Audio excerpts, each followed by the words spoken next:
This is RC. It's your girl K Marie. Hey Wilk. It's your boy Black. Your girl Lady. And I'm Sirr. And you're listening to 2020. 2020. 2020. 2020. 2020. 2020 podcast. Bet. 2020. I did that one for you.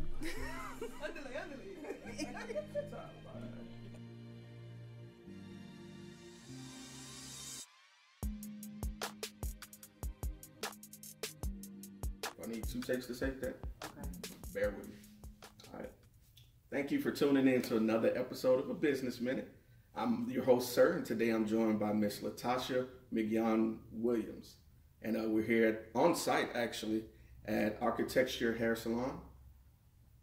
Miss Tasha, how are you doing today? I'm well. How are you? All right, I'm doing great. I am actually excited about this interview because I've been dying to do this one. Like, believe it or not. Ever since I first came here and saw the setup here, and I'll make sure that we do like a couple photos as well, just so everyone can see how lovely you have it here.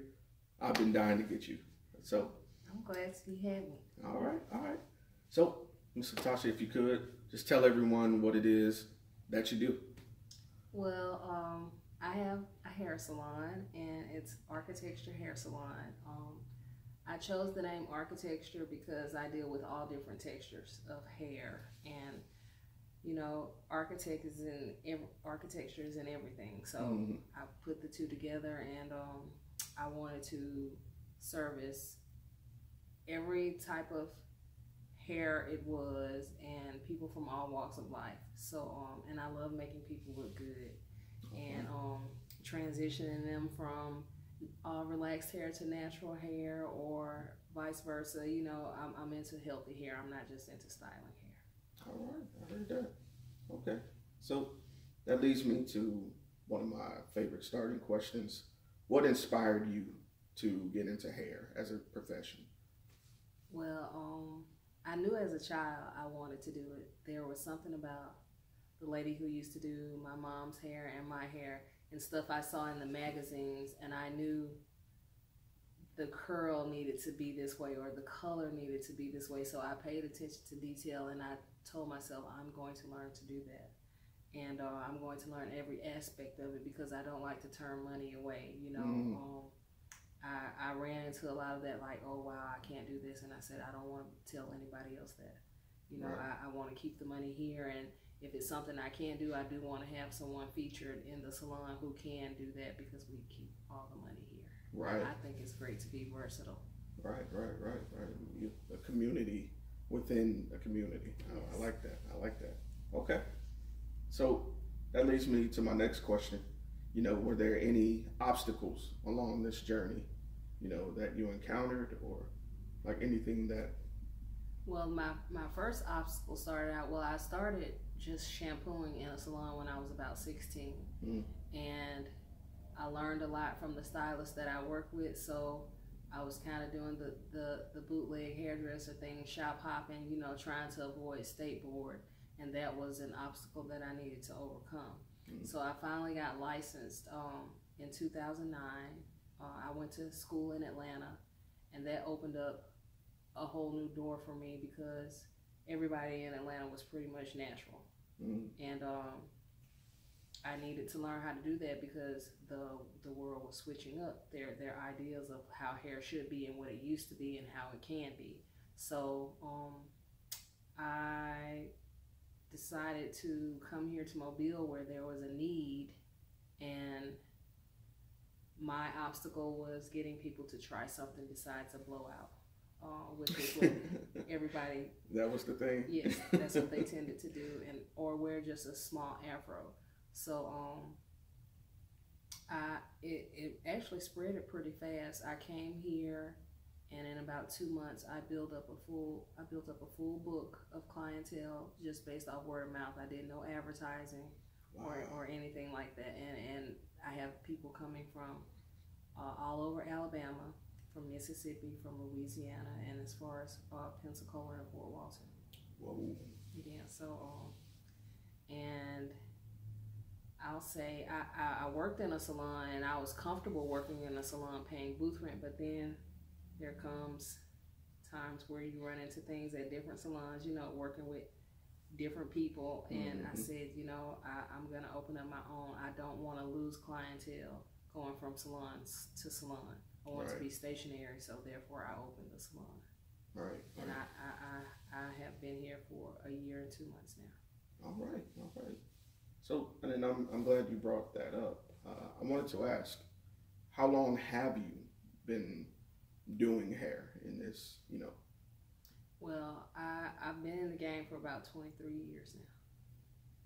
All right. And I've grown and I've learned a lot, and I know this is a passion of mine because I enjoy doing it and I don't mind staying at work, you know, making the task complete. I heard that. So, and I'm glad you brought that up because that kind of ties into my next question. With doing hair being, you know, part of your work life and personal life, you know, how do you manage to balance the two? Well, I book my schedule according to what I have to do. I'll come in early sometimes and I'll stay late sometimes. And if I'm in school, you know, I just book everybody around that, and it gets some people a little uptight, but you know, I make it work because I love it and I don't want to lose the people, you know, so I have to find time because this is my profession and my craft, so you know, I make the time for it, but I make time for my personal life too because I have to have time outside of work to think and be creative and relax and, you know, just feel myself again and make myself prepared for the next day. Right. Yes. Okay. And that leads me to another question, and this one isn't really on the list of questions I have, but just with the different hairstyles, like how do you manage to stay like with what's current? Social media is helpful. Hair shows, Bronner Brother Hair Show, which is usually held in Atlanta. It will be in New Orleans this year, which I'm thankful for. I don't have to drive that far. And you have the Premiere Show, which is in Orlando and Birmingham. Okay. And they may go outside and do other cities, but those two are the main two. The Atlanta Bronner Brothers Show is a little more flamboyant. You have a lot of people there who push their own products, and a lot of retailers, but it's basically Asian based because they have the beauty supply stores. They pretty much have the beauty supply industry sewed up as far as hair is concerned and products are concerned. And that's something that I would like to see more of us doing because there's not a lot. There's only one black beauty supply store here that I know of, and that's First Choice. Oh, there's two. There's one on Moffett Road. That's just two. You know. Need more, right? It goes hand in hand, you know. Supply brings the demand. You bring the demand, you give it back to the supply, and so you guys help each other. I'm definitely with that. So now, over 23 years of doing hair is pretty impressive. Pretty impressive. That's a lot of, you know, that's a lot on your resume. Yeah. And the thing I like about you, Ms. Tasha, is that you sound so intimate about your clientele. You don't make them sound like, you know, just a customer. You make them sound like you truly value them personally. And so I really respect that. And I wanted to know, over the 23 years, has there been any one experience that really stood out in your mind and was like, this is why I do this. I like seeing things come together, but this particular client really. Because being a stylist, you know, you're kind of like the counselor, the friend, you know, the ventee, because the person has to vent to you, you know. So there was, I have one particular client. She still comes to me now, and she developed breast cancer. And when she sat in the chair, she was like, I'll be getting all my hair cut off the next time. So I heard her, but I'm just still doing her hair. And then she said, because you know I'm gonna be bald headed when I come back. And so I said, why do you keep saying that? And she said, because I found out that I have breast cancer. And I was like, oh my God. And when she said it, you know, I had my hands in her hair, but it's like something went through my hands from her hair, and I was like, oh my God. And then I just got dizzy and sick, and I was like, I just can't believe this. I was like, all her hair, but her health as well, and it did something to me. So I had to go sit down for a minute. And she just kept apologizing. And she said, I hate I messed up your day. I said, you didn't mess up my day. I said, it just did something to me. I guess because we've grown close over the years. Right. And then you tell me something like that. It's like my family member telling me, some news that I wasn't expecting to hear. So my right side just kept throbbing. And I was like, why does this keep bothering me after she said this, So I went back into the room and I prayed about it. And then maybe a couple of weeks later, she came back in the salon and she said, well, they only found it on my right side and it didn't spread to my lymph nodes. And I was like, I wonder, is that why it kept echoing on my right side? I was like, wow. This was more of a spiritual thing, than just a hair, conversation, and you telling me that you have this illness now. So I've gone through that with her, but I've also had about 3 more clients who have breast cancer who have gone through the same thing. So it's something I can be empathetic with them about because I've experienced, with more than one client and help them transition through this and give them options with their hair and styling and stuff that they wouldn't normally be able to do, So,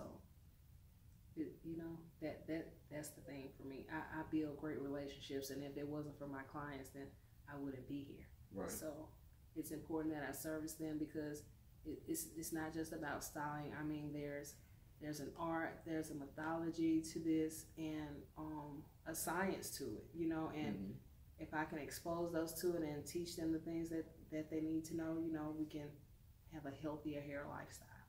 All right. I appreciate that. That was, whew. Wow. Yeah, I almost cried. Yeah, it got a little cloudy right there in my eye there. Man. Yeah. Okay. So, with every high, there's a low. And I always bring this up because it isn't always sunshine. So, at any point, did you feel that you wouldn't be successful? And if so, who or what changed your mind? Well, I didn't think I wouldn't be successful, but I did used to look at other stylists and say, God, how did they get there? And I feel like I have the same skill, but I don't have the clientele that they had. And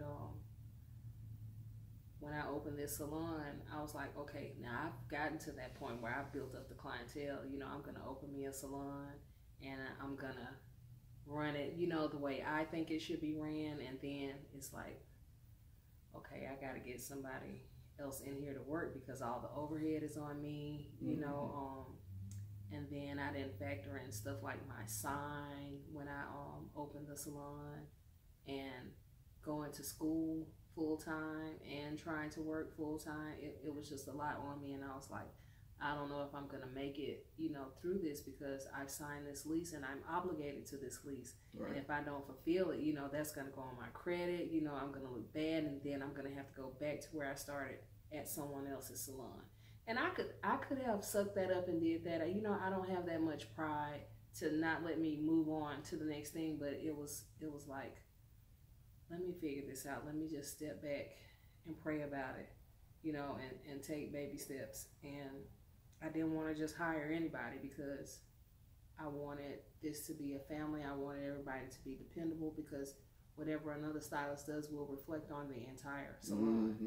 So that was the thing. But it's panning out because who's supposed to be here is going to be here. Right. And I'm not going to hire anybody who doesn't have a skill set that I don't feel will satisfy a client. Like, I want you to deliver your product and deliver a great service well. So that, I'll say, finding a stylist and trying to maintain has been the hardest obstacle through this because the clients will come and sometimes it's not about just the flyest hairstyle or the best cut or this. People want dependable people. Right. They want to know you're going to be there, professionalism. Yes. Mm-hmm. And it makes a difference. I respect that. I heard that. Okay. Now, My next question, Ms. Latosha, is what I call the long-term question. So if you need a moment, I completely understand. I'll edit it out.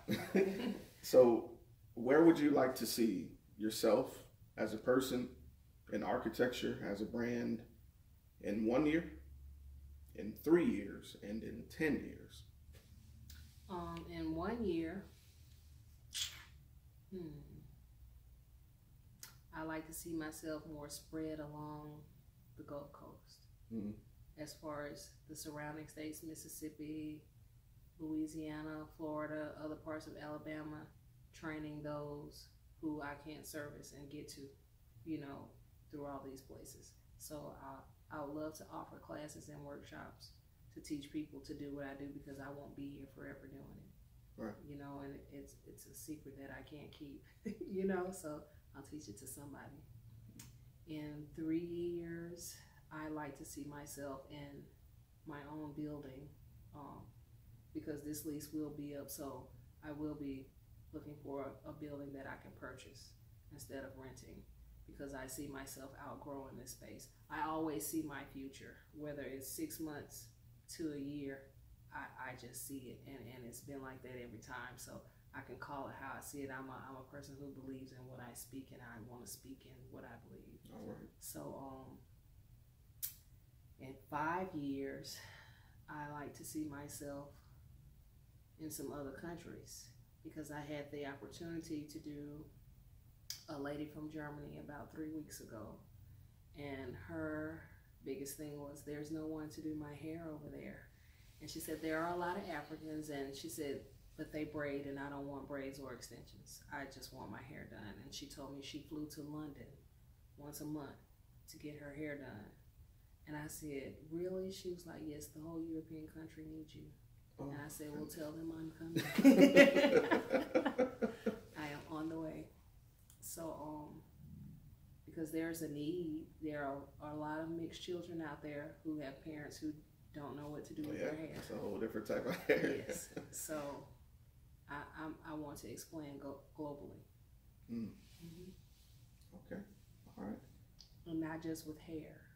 Yeah, because I'm an artist, period. All right. Okay. We'll touch on that. And my last question, and my favorite, to be honest with you. What words of encouragement would you have for someone who's just starting out? That first step into really pushing yourself by yourself is really a tough one, because you don't know, what's out there. You don't know if you're going to be successful. What words of encouragement would you have for them just to take that leap of faith and gamble on themselves? I would say, have faith. Sharpen your skill set as much as possible. Get with a reputable stylist who's been in the game and doesn't mind teaching you and helping you grow. And just always stay on top of your craft. Always know the newest technology, the newest styles, anything innovative to help your business grow, because it makes a difference. You always want to offer something someone else isn't giving. And you always, to me, be in a place where there's a need. I mean, you have New York, Atlanta, Chicago, Miami, all these places, but there are the rest of the cities, and in little country towns that need people as well. So I say go where there's a need, because if it's really your passion, the money's gonna come, and you'll grow, and the people will come. So that's my advice to anyone getting in this game. And also have you a backup trade or something else on the side, to help you along with that until you build up the clientele, because it's not like it's just gonna come, and it may, you may have clientele while you're in school or something, you're doing ahead of time, maybe a kitchen tissue, I've been there and done that, but and get into a salon, because you don't want everybody in your home. Right. Yeah. So Definitely. and get licensed, so you won't have to shop hop, and you won't have to dodge state board, Yeah. And you get those quality products at a great price instead of your regular retail price. Okay. Right. All right. Now, Ms. Latosha, we also had a conversation earlier that you're not only a stylist, but you also delve into art as well. Oh, yes. So here I'm going to insert some of the footage of the art that you have around us, but are there a couple pieces you'd like to show us? And like, how did you get into art within itself? Well, I'm wearing some of my art now. These are some glass earrings that I made. I actually, I'm in school at South Alabama, and my major is art and a minor in business. So my concentration is in sculpture, and another elective, I had a choice between photography, pottery, and glass, and animation. And I said, well, I'll do glass. So I tried it out, and it was something I fell in love with, and it was just a project that I worked on that was supposed to be a sale for Christmas, but it just took me somewhere else. I just say I'm good with my hands. If I see something and I'm shown how to do it one time, I'm going to take off with it. I always look at whatever I'm doing as a creative way to be a creative outlet and make money. I said, well, I can retail this in the salon, Right. And I can make money outside of this, and I can start doing art shows because I eventually want to open an art school.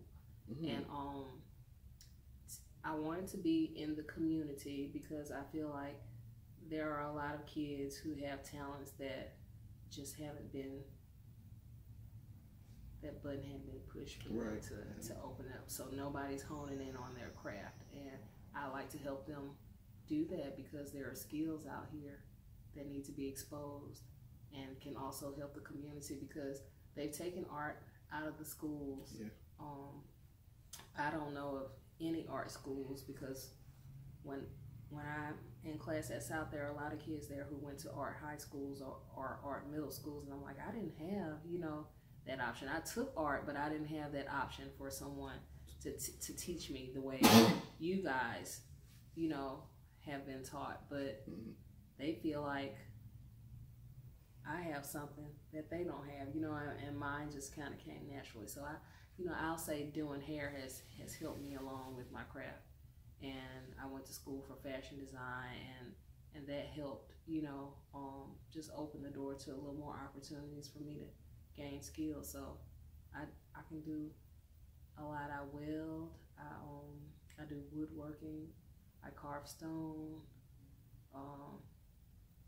I make glass. I do kiln form glass, not glass blowing. Kiln form is more of a flat glass, which can be 3D, but it's a different process of going through. But I love it. I have great instructors who believe in me, and they help me network with some people that will take me some places. God gonna take me where I need to go, but these people are leading me that way. All right. No, I definitely feel that, and I was going to ask, with you delving in different arts and, like you said, different direction, do you feel like that inspires, your past? Do you think that inspires some of the artwork you have today? Because when you showed this to me, I was absolutely blown away. Oh yeah. These are beautiful. Yeah, most of it reflects what I'm going through in life, because each class, I'm dealing with something different. Like I have some pieces that I have named according to what I was going through. So a lot of my art is filled with a piece that I'm showing you. It was an emotion of anger. So there's where the red and the heat, comes in from it, and it has curves and angles in it because I was running into sharp points. I was running into curves, I'll turn it this way. Okay. And it also reminded me of a piece that my dad brought my mom from one of his travels overseas. Oh.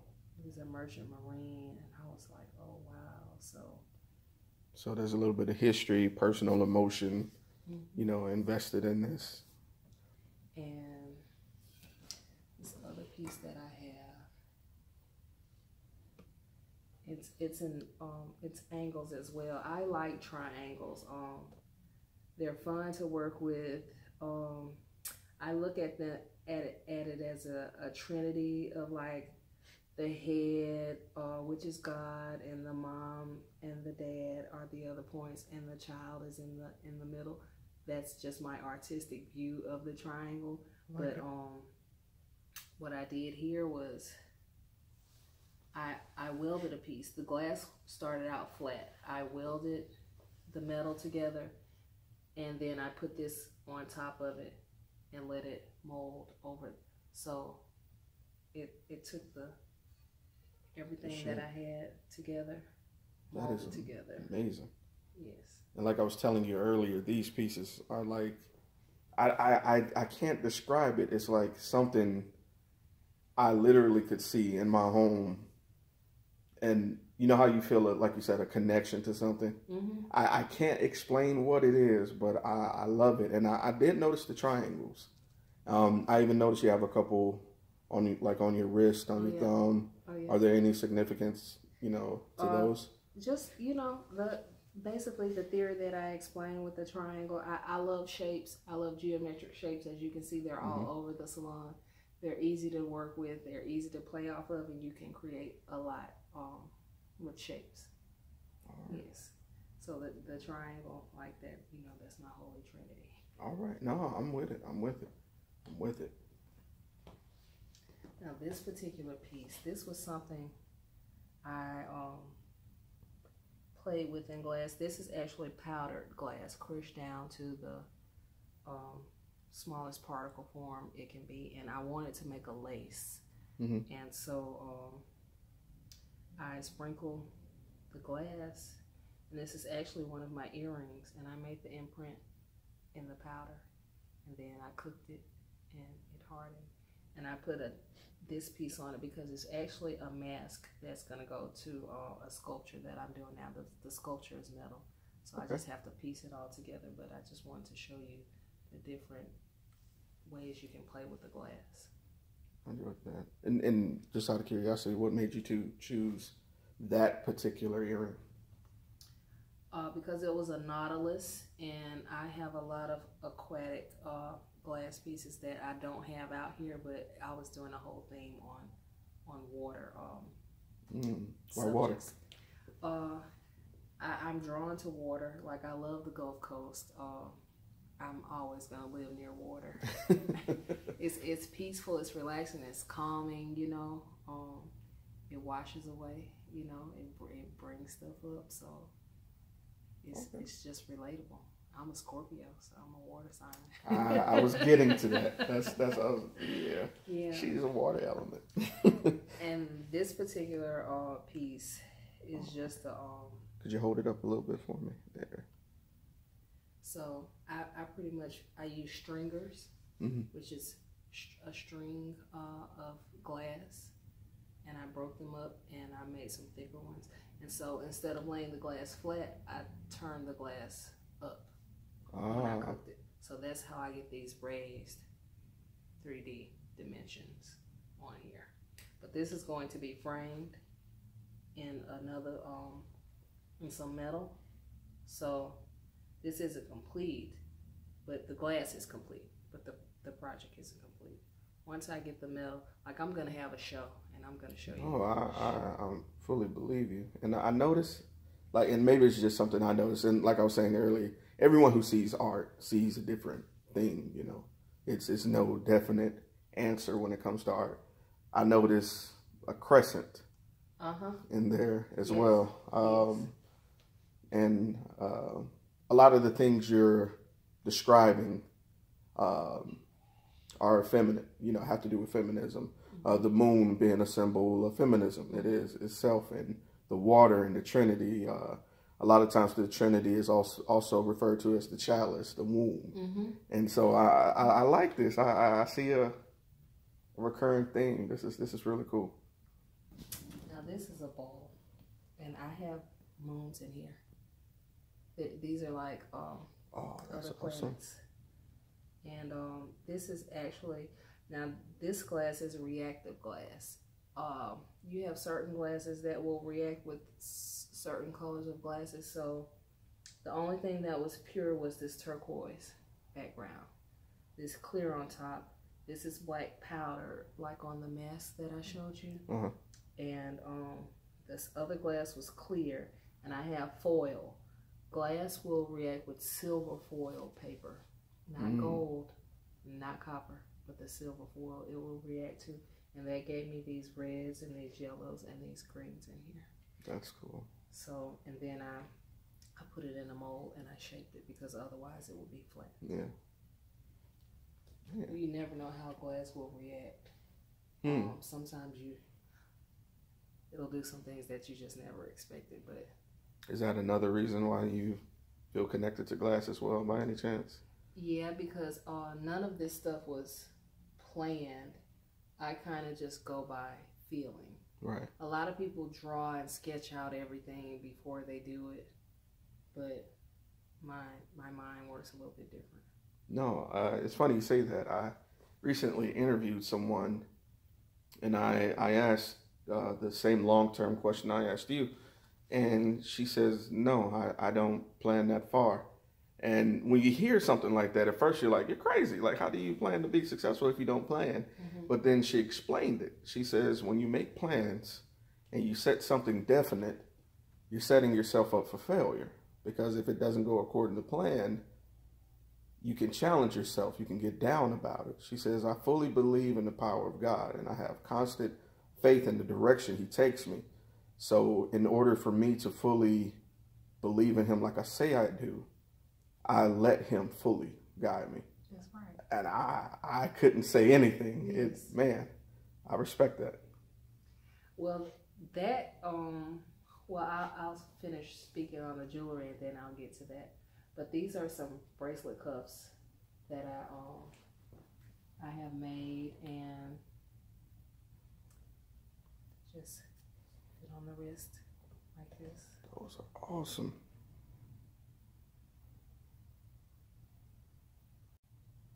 And I wanted to do something that I didn't see much of. I didn't want them to be like the perfect bracelet. So I cut some shapes out and did some quirky. Oh, those are cool. Yeah, they stand out. This is one of my favorites. This is where the glass was too thin and it caused a bubble, but the imperfections look great as well. So it's almost like it's defined by what makes it different. It stands out for it, you know. And see, like that blue in that bracelet, I didn't put that blue and purple in there and that pink. That's reactive glass. So it just happened that way. That's awesome. Now these are some of my other pieces. I wanted some exaggerated jewelry. I like to stand out, and I wanted simple lines, but I wanted big pieces. So make these cuffs. That's cool. So this is not your everyday jewelry. These are for special occasions. Like I have the earrings.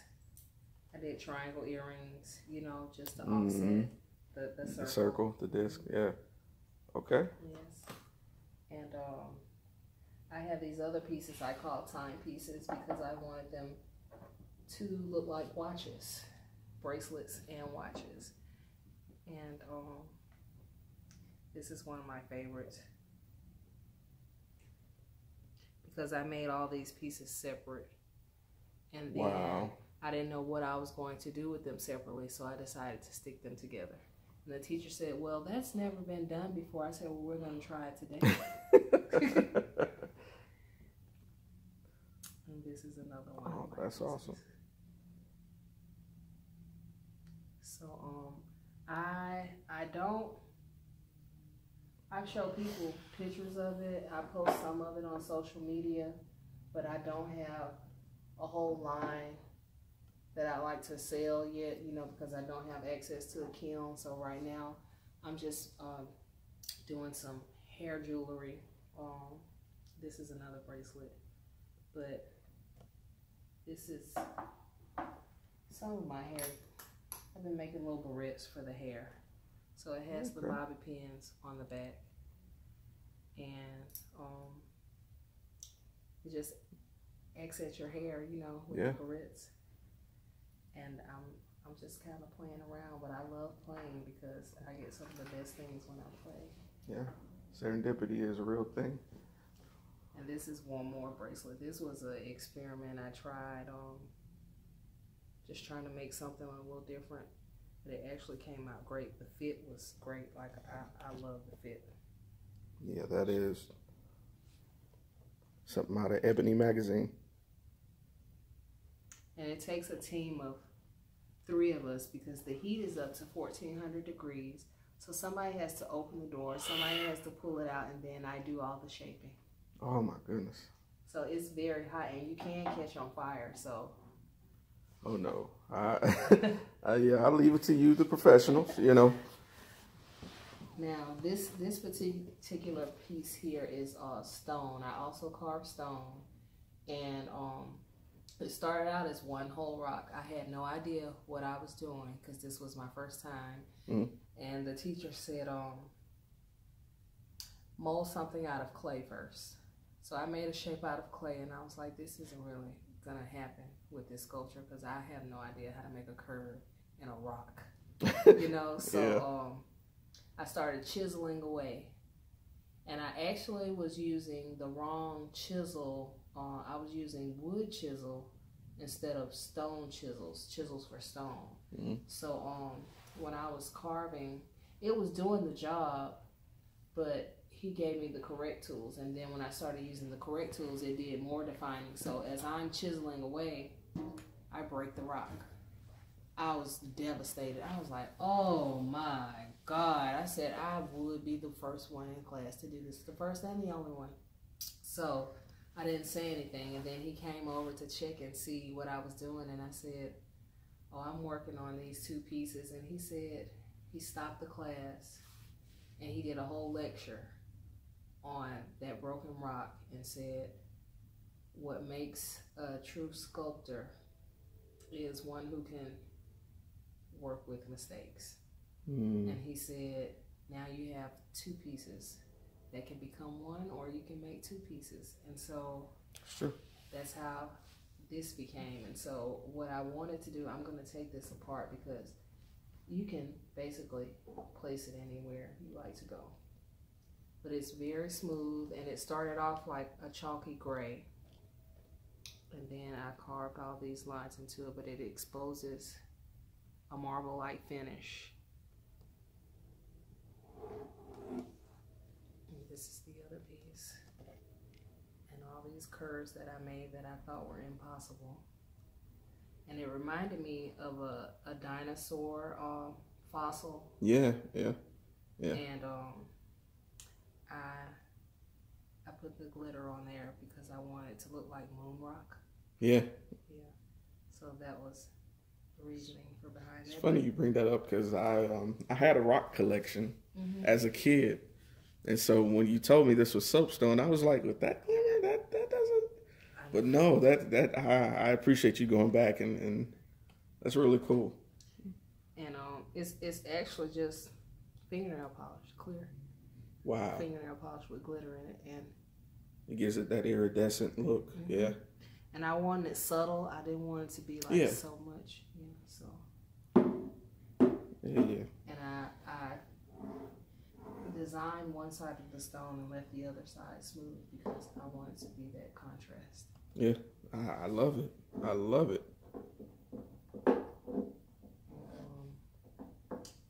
This piece right here, I have one piece. Now this is glass. This is powdered glass again. Okay.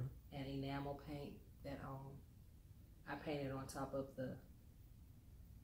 Well, I did put this shape on top before I painted it. Okay. But I did it with the powder. Okay. And then I went back and added the highlights.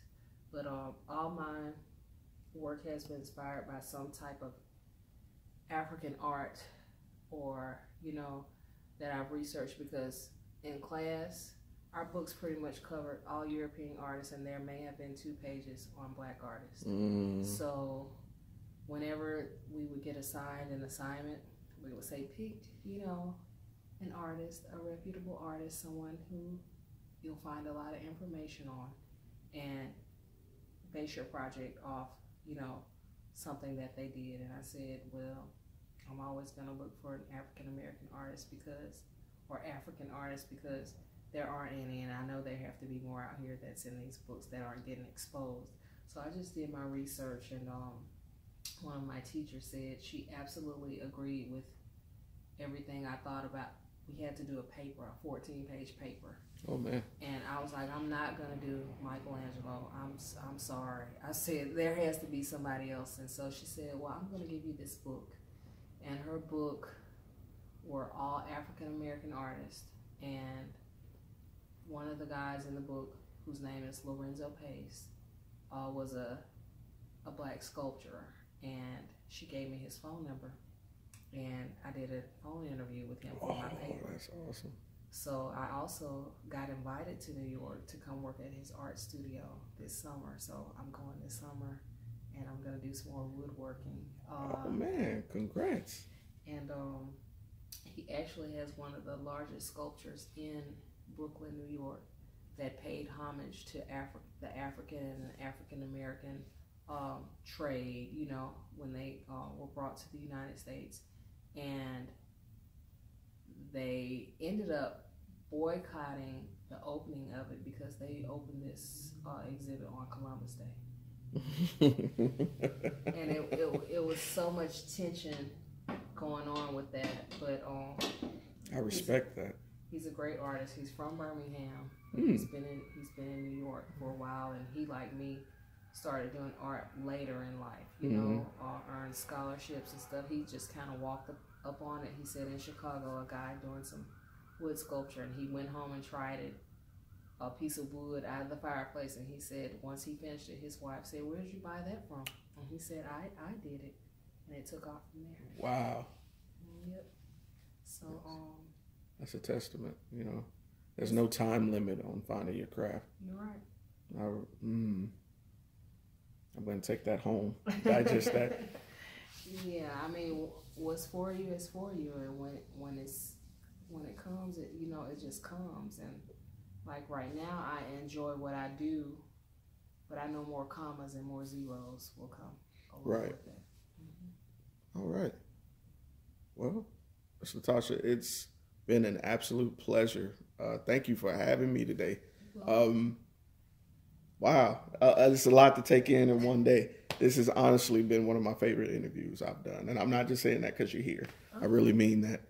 And Ms. Latosha, if anybody wanted to get in contact with you, whether it's about art or maybe they're looking for a new stylist, is there any way that they could contact you? Yes, the contact number is area code 251-643-5939. You can reach me at hairarchitecture16@gmail.com. That's HAIRTEXTURE16@gmail.com. All right. I'm on Instagram, Hair Architecture, and I'm on Facebook, Architecture Hair Salon. All right. And we will include the links to all of those in the video as well, especially for those of you who are watching this on YouTube. To those of you who are listening on the podcast, we thank you so much for joining us. Ms. Latosha, I can't thank you again enough. You've been awesome. And well, thanks for having me. I've had a great time. I haven't been on camera this long, ever. Really? Yeah. Yes. So